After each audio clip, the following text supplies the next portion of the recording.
E olha, hoje a gente fala sobre um assunto que ainda gera muitas dúvidas, especialmente para os pais de crianças que têm autismo. E de acordo com dados da última pesquisa divulgada, aumentou em 10% o transtorno do espectro autista em crianças. Vamos conferir agora no VT. Você certamente já ouviu falar sobre o transtorno do espectro autista, ou autismo.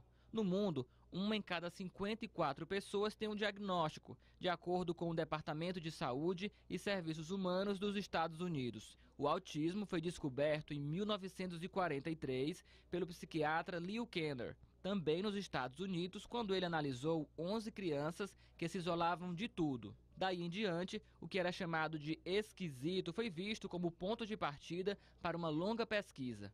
Cada pessoa com autismo é diferente da outra, pois existem muitos espectros da síndrome, mas a dificuldade de compreensão e comunicação com outras pessoas é uma dificuldade comum.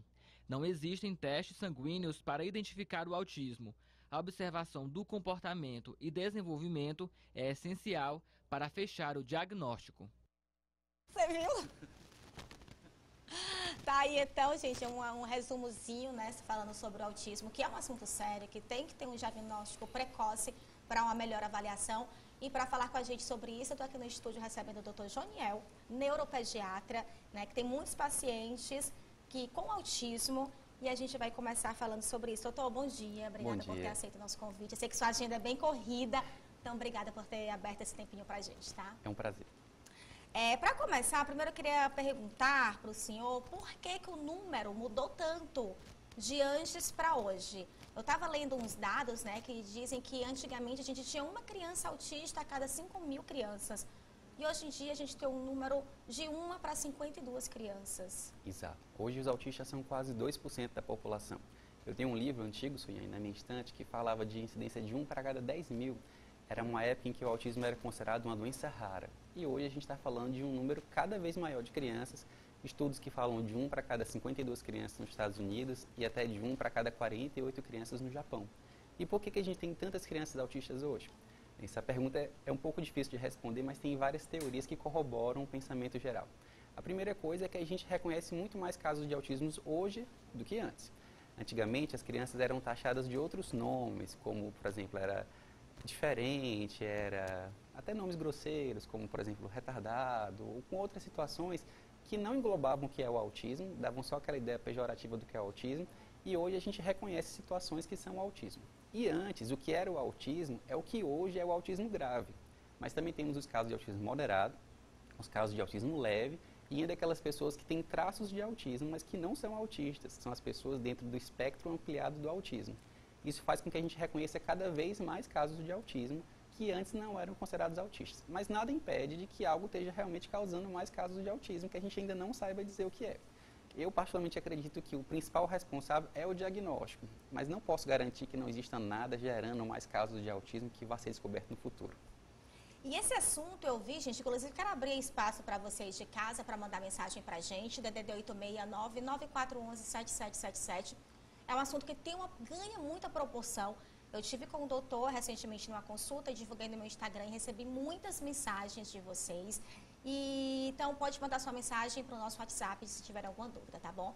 Doutor, assim, como é que é feito o diagnóstico de autismo? Eu tive semana passada com o pediatra do meu filho, o doutor Atêncio, e ele me disse que quando sente necessidade, passa para um neuropediatra. É o neuropediatra quem faz o diagnóstico? Tem que passar pelo pediatra primeiro? A mãe já pode procurar direto? Como é que acontece isso? Essa também é uma pergunta muito boa, porque não existe até hoje nenhum exame complementar que dê o diagnóstico de autismo. Você não pode tirar sangue e checar se é autista, ou fazer uma tomografia ou ressonância e checar se é autista. O diagnóstico de autismo é 100% clínico, ou seja, precisa que um médico com experiência em autismo avalie a criança e julgue se aqueles comportamentos são compatíveis com autismo ou não. O diagnóstico de autismo pode ser dado por qualquer médico que tenha experiência em autismo, mas geralmente isso é feito ou pelo neuropediatra ou pelo psiquiatra infantil. Para fazer o diagnóstico de autismo, basta ter uma entrevista com a criança autista, com o pai também daquela criança, e checar se tem critérios suficientes para diagnosticá-lo como autista. Esse diagnóstico ele é feito numa consulta geral com o pediatra ou o neuropediatra na maioria das vezes. Mas o pediatra é de fundamental importância. O pediatra é que tem aquela primeira suspeita. Se o pediatra não tiver aquela suspeita, não tem como encaminhar para o neuropediatra. Certo. E me diz uma coisa, tem alguma coisa que a gente pode identificar de uma criança autista, tipo? Sim, sem dúvida. Olha, os principais sintomas do autismo englobam ou atraso de linguagem, ou dificuldade de interação, ou manias, que são comportamentos repetitivos motores, vocais ou de interesse, e ainda alterações sensoriais. Então, o principal sintoma de autismo mais comum disparado é atraso de linguagem, aquela criança que demora a falar. Aquela criança que, por exemplo, com 1 ano e meio ainda não fala as primeiras palavras, e até mais do que isso, que tem dificuldade de se expressar de forma não verbal, como olhar nos olhos, o gesticular, o apontar. Esse é o primeiro sintoma. Mas também tem crianças que têm interesses muito restritos. Lógico que toda criança gosta mais de alguma coisa, mas tem criança que é fascinada por uma coisa específica, como, por exemplo, pegar o carrinho e virar, só girar o pneu, em vez de usar o carrinho da forma correta. Ou, na grande maioria das vezes, faz esse movimento que não é comum. Ou crianças que têm tiques, como, por exemplo, balançar a mãozinha assim, que é o flapping. É um tique muito comum no autismo, que quando se repete com muita insistência e sem contexto, isso é um sintoma de autismo, que a gente chama de estereotipia. O autismo não é uma doença? Olha, esse é uma polêmica. Eu diria que o autismo é uma condição que a pessoa porta. Mas se você tem um caso de autismo muito grave, aquela condição te causa dano, te causa transtorno. Então, nesse contexto, ele é uma doença. Mas também existem os casos de autismo mais leves, em que aqueles danos são muito pequenos. Ou seja, que você não considera de fato uma doença impactante sobre a vida. Contudo, se os sintomas de autismo não causam dificuldade alguma, não é considerado autista. Aí você tem traços de autismo e não autismo. Certo. E por que, doutor, eu observo, né, que o diagnóstico de autismo ele é dado mais para homens do que para mulheres? Pronto. De fato, 80% das pessoas com autismo são do sexo masculino. E a explicação disso é genética. Então, nós já sabemos que existe uma predisposição muito maior dos homens do que das mulheres.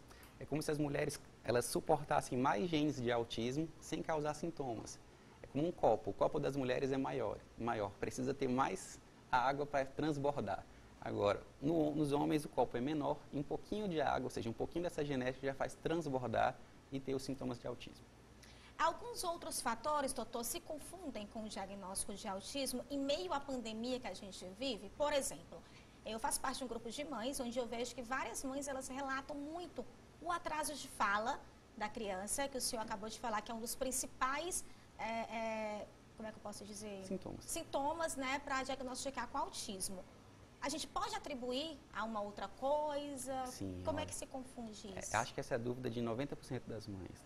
Muito bom você ter perguntado, Suiane. Mas o autismo, esse atraso de fala, que é o sintoma mais comum do autismo, pode ser causado por muitas outras coisas.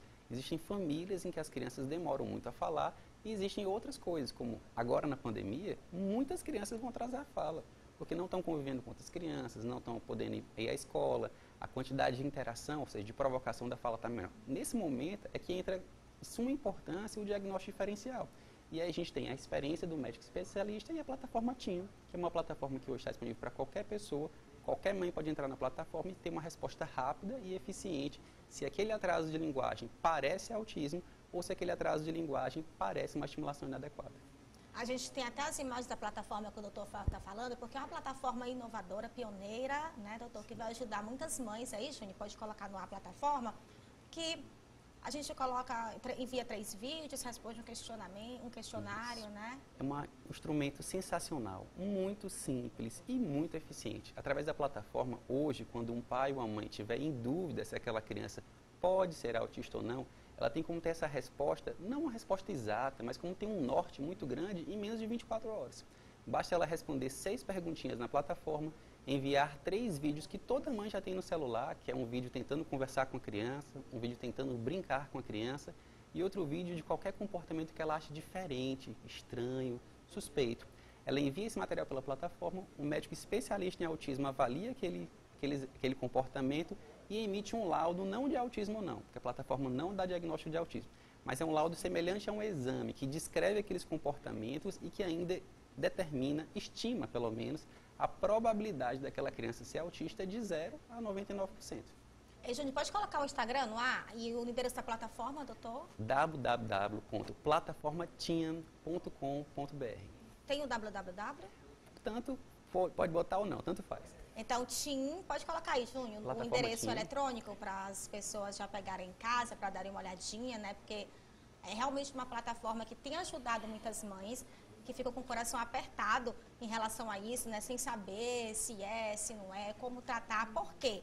quanto mais cedo você descobre o autismo na criança, melhor, não é isso, doutor? Sem dúvida. Olha, se existe uma coisa que é sensacional no autismo, é fazer o tratamento precoce. Quando você faz o diagnóstico precoce e, consequentemente, o tratamento precoce, isso muda completamente a evolução de uma criança autista. Isso pode fazer com que aquela criança que não falaria, fale. Ou que aquela criança que teria muita dificuldade de brincar, brinque sem muitas dificuldades. E, consequentemente, que a família tenha uma qualidade de vida muito melhor. Tem alguma idade? Tá no ar, gente, o Instagram, tá aí, olha, essa é a plataforma TIM, para vocês darem uma olhadinha, acessarem, tá? No Instagram é @plataforma TIM, e aí no site a gente está mostrando para vocês o site que você tem que acessar do computador. Ou do celular, já está Pode ser no disponível nas duas celular, formas. pronto, pode estar disponível também pelo celular. É só você acessar no Instagram, que no Instagram tem o link direto à plataforma, ou pode acessar direto à plataforma, tá bom? E, doutor, me diz uma coisa, tem uma idade certa que a gente deve procurar o médico? Existe, para sim. saber se a gente está vivendo realmente um atraso de fala ou se é alguma coisa mais... Suiane, o autismo é um negócio tão sério que existe uma lei que determina que todo pediatra é obrigado a fazer uma avaliação específica, não para o autismo, mas para doenças psíquicas da infância, que o autismo é a principal, sem dúvida, para determinar de forma precoce sinais de autismo. Então, qualquer criança com 1 ano e meio, com 18 anos, tem que ser avaliada pelo pediatra nesse sentido. E como os pediatras têm pouca experiência, no geral, a grande maioria deles, no lidar com autismo, aí que a plataforma ganha tanta importância. Porque a plataforma ela é como se fosse um instrumento auxiliar do médico para poder fazer essa avaliação sem sair de casa em tempo de pandemia, sem tirar sangue, sem fazer anestesia, sem usar contraste, com um resultado muito rápido e é um preço extremamente acessível. Então, é realmente uma ferramenta sensacional. Mas o teste ele não é feito só para 1 ano e meio. A plataforma aceita testes de 1 ano de idade, 12 meses, até 17 anos. Então, o teste ele é obrigatório por lei com 18 meses, mas ele é indispensável de 1 a 6 anos e extremamente recomendável de 1 a 17.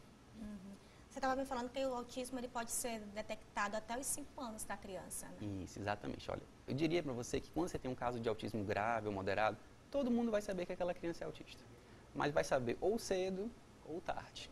Quando você tem um caso de autismo leve, aí às vezes acontece até da pessoa adulta não saber que é autista e ela tem muitas dificuldades emocionais na vida adulta, geralmente muito transtorno de ansiedade, depressão, transtorno obsessivo compulsivo. Quando você vai fazer o diagnóstico retrospectivo da infância, você percebe, conversando com a mãe daquele adulto ou com o pai, que aquela criança demorou muito a falar, que ela tinha muitas manias, que ela tinha dificuldade de interação, ou seja, tinha um autismo que não foi diagnosticado e por causa disso aquela pessoa sofreu consequências pelo resto da vida e além disso os filhos dela e os netos estão sob um risco muito maior de ter autismo também, simplesmente porque não receberam um diagnóstico no momento essencial da vida e foram privadas do tratamento. Até 6 anos é a época em que uma criança autista melhora dentro do tratamento com muito mais eficácia. Mas se o tratamento for precoce, que é aquele antes de 3 anos, o resultado é sensacional. E se for super precoce, antes de 2 anos, é fantástico. Doutor, festas de fono é indicado para o tratamento, né? Sim, as fonoaudiólogas, as psicólogas, as terapeutas ocupacionais, as psicopedagogas são parceiras fundamentais no tratamento do autismo. A fono, sem dúvida, é que mais é indicada para o tratamento da linguagem, mas além disso, a psicóloga para os transtornos de comportamento, a terapeuta ocupacional para as atividades de vida diária, coordenação motora. Tem uma gama de terapeutas que são essenciais. A gente vai conversar também agora, com a fonoaudióloga Fabrina Prado. Fabrina está no ponto, gente? Coloca lá na tela aí para mim, por favor. Fabrina está com a gente, né? Ela que é fonoaudióloga. Também tem muitos pacientes com autismo. Fabrina, fala pra gente qual o efeito que você tem visto da pandemia com os seus pacientes. Bom dia, Suiane. Bom dia, doutor Joniel. É um prazer estar aqui falando um pouquinho da minha prática. E com essa pandemia, a gente tem observado muitos casos inadequados de comportamento, né? Porque, na verdade, os comportamentos inadequados das crianças autistas acontecem pela dificuldade de linguagem. Então, uma criança dita neurotípica que consegue entender os efeitos da pandemia, a paralisação das escolas, a criança neurotípica ela consegue entender e ela consegue fazer os questionamentos para sanar as suas dúvidas. Mas as crianças com autismo, as crianças com atraso no neurodesenvolvimento e, consequentemente, com dificuldades na compreensão da linguagem, na expressão, elas vão apresentar comportamentos inadequados, porque elas não conseguem entender. Por mais que os pais expliquem o que é o COVID, as medidas protetivas, mas elas vão ter dificuldade de compreender e de expressar, né? Então, como elas não conseguem entender por que elas estão distantes dos amigos, por conta de toda a mudança de rotina, elas não vão conseguir expressar e vão apresentar comportamentos mais ainda inadequados. Eu tenho recebido muito casos de pais relatando que as estereotipias aumentaram. Né? O que são as estereotipias? São os comportamentos repetitivos de bater com um objeto, de bater palma, estereotipia motora. Então, tudo isso tem aumentado por conta da ansiedade das crianças e da dificuldade de comunicação que elas têm para expressar e para sanar as suas dúvidas com os familiares. Certo, Fabrina. Fabrina é referência, né, aqui também em Teresina, no tratamento de crianças com autismo, com atraso de fala também. Inclusive, ela tem um tema que eu quero até conversar com ela depois, que é sobre apraxia de fala. Já dei até uma pesquisada sobre isso. Vamos bater um papo aqui nós três, doutor? Doutor, tem um questionamento também, uma pergunta. Quer bater uma bola com você, Fabrina? Bom dia, Fabrina. Tudo bom? Bom Seu dia, trabalho é Daniel, sensacional, tudo Fabrina. Bem? Fabrina, eu queria lhe perguntar qual é a importância do diagnóstico precoce na sua visão de fonoaudióloga? Pronto. Eu recebo muitos casos, Janiel, de pais que, na verdade, é assim, quando a criança apresenta alguma alteração de linguagem, os pais conseguem perceber. Mas aí, o que eles geralmente escutam? Ah, é normal, eu também demorei a falar, o meu pai disse que eu demorei a falar, o pediatra disse que é para aguardar até os 2 anos de idade, e aí acaba retardando todo esse processo. Então, assim, a criança, ela inicia a fala com 1 ano de idade. Com 1 ano de idade, já é para a criança falar em torno de 10 palavras. E aí, quando a gente fala isso, muita gente se assusta. 10 palavras, sim, mas são palavras básicas. É mamá para mamãe, papá para papai, bobô para vovô, au-au para o cachorro. Então, tudo isso o pai acha que é muito além do que a criança consegue apresentar com 1 ano de idade e acaba retardando esse diagnóstico, vai esperando. E, na verdade, tudo que a gente tem que observar é tanto a linguagem expressiva, né, a linguagem verbal, mas também a não verbal, como o doutor Joniel já acabou de relatar no início, que é o quê? O contato visual dessa criança, o segmento de instruções, sentar, levantar, vem aqui, a imitação motora ampla, de bater palma. Então, todos esses aspectos a gente precisa analisar antes de 1 ano de idade. Com 2 anos de idade, a criança já é para atender pelo menos 50% das instruções dos pais, de seguir regras. Com 3 anos, a criança já consegue se adentrar em um grupo, fazer atividades de grupo com outras crianças. Né? Então, a gente precisa analisar não só para a questão do autismo. Por que essa criança com 1 ano e meio, por exemplo, não está falando? Será se está envolvendo as questões pragmáticas, o uso da linguagem, ela não tem interesse pela comunicação? Ou será se tem algum fator, como a Suiane falou, a questão da apraxia de fala? Essa criança, além do autismo, ela também pode ter um transtorno motor, que a gente precisa avaliar o mais cedo possível e inserir essa criança em intervenção. Se essa criança não adquirir fala, com certeza as dificuldades comportamentais vão ser intensificadas. Né? Aquela criança que não consegue iniciar um diálogo, não consegue iniciar uma comunicação, ela não consegue responder o que o outro pergunta, a gente já tem que ficar em alerta. Né? Principalmente, o que é muito comum, as acolalias também. Repetição de falas do outro, repetição de falas de desenho. Então, tudo isso a gente tem que estar atento para levar o mais rápido possível, principalmente para o fonoaudiólogo avaliar essas questões e observar se está dentro do diagnóstico. Fabrina e doutor, para a gente estar concluindo aqui nossa conversa, deixa eu perguntar uma coisa para vocês. Eu vejo muito também no meu grupo de mães, né, que eu participo, que às vezes as mães falam, eu percebo que realmente tem alguma coisa diferente, mas aí o pai acha que não tem, que está tudo certo, e muita gente fala, é normal, é aquilo, é isso. E a mãe acaba se passando por doida mesmo, né? Será que eu estou procurando coisa onde não tem? E também eu percebo que para muitas mães que já têm um diagnóstico com o filho de autista, muitas mães ainda escondem isso. Existe um certo tabu ainda, né? O que eu acho, sinceramente, bobagem, que eu acho que a gente tem falado muito mais sobre o assunto atualmente, né, doutor? É verdade. A grande maioria das mães, elas sabem que a criança tem uma dificuldade. Ela não sabe o nome da dificuldade e nem exatamente o que aquilo vai representar no futuro. Mas ela sabe, com 1 ano e meio, ela sente no fundo do coração dela que existe uma dificuldade. O maior médico no mundo em autismo, o Dr. Carlos Gadia, um brasileiro que mora nos Estados Unidos, falou para mim uma coisa que eu nunca me esqueci. Você tem que acreditar na mãe. A mãe sempre sabe. E se ela estiver enganada, mesmo assim é melhor você dar o crédito a ela, porque ela sabe que tem uma dificuldade que pode não ser o autismo, mas que existe necessidade de uma intervenção e de um apoio. E nessa hora a mãe sofre muito, porque ela pergunta para o marido e o marido fala assim, é besteira, você está ficando louca. Pergunta para a avó e às vezes a avó fala, você está procurando pelo em ovo. E se não tiver a sorte de encontrar um bom pediatra, um bom professor, que acredite nela, que faça uma avaliação direcionada para isso, ela vai, além de se sentir mal e culpada às vezes, perder a chance de ajudar o filho dela, porque ninguém acreditou nela. A plataforma também vem para isso, para que aquela mãe, naquele primeiro momento que ela sabe ou que ela suspeita que a criança possa ter uma dificuldade, ela possa ratificar ou não aquela dúvida.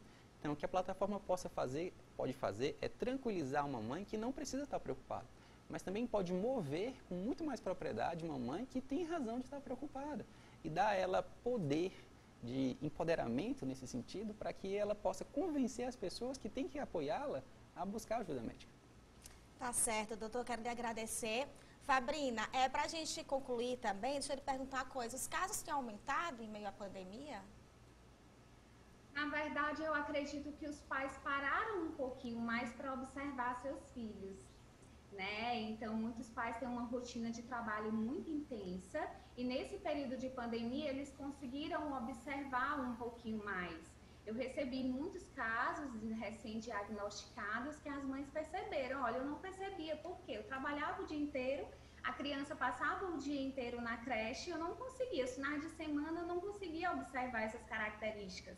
E é como o doutor Janiel falou, quando é uma criança com autismo mais grave, é muito fácil você perceber. Mas aquela criança com autismo leve, então, que é aquela criança que já fala, mas existe uma desorganização completa desse diálogo, desse discurso, principalmente com ecolalias, é mais difícil dos pais perceberem. Né? Então, eu tenho observado isso, que na verdade os pais pararam um pouquinho mais para observar as crianças, né, diante dessa parada da pandemia. Tá certo, Fabrina, muito obrigada, tá bom? Eu sei que a sua agenda também, assim como a do doutor, é super apertada. Muito obrigada de verdade. Parabéns pelo trabalho que você vem desenvolvendo aqui em Teresina. Obrigadão, tá? Obrigada a você. Tá aí, doutor, quero lhe agradecer muito também. Obrigada. Desde que eu lhe conheci, fiquei extremamente feliz por conhecer um profissional tão gabaritado quanto o senhor. Obrigado. Tá bom? Muito obrigada. Obrigado. E, para vocês baterem um papo, quem tiver pergunta, alguma coisa, pode seguir o doutor nas redes sociais. Coloca aí o Instagram do doutor. É @Dr. Joniel, tá bom? Tá aí embaixo para vocês acessarem, @Dr. Joniel. Pode ir lá, que o doutor fica disponível para tirar as dúvidas também, né, doutor? Com certeza. Obrigada, tá bom? Olha,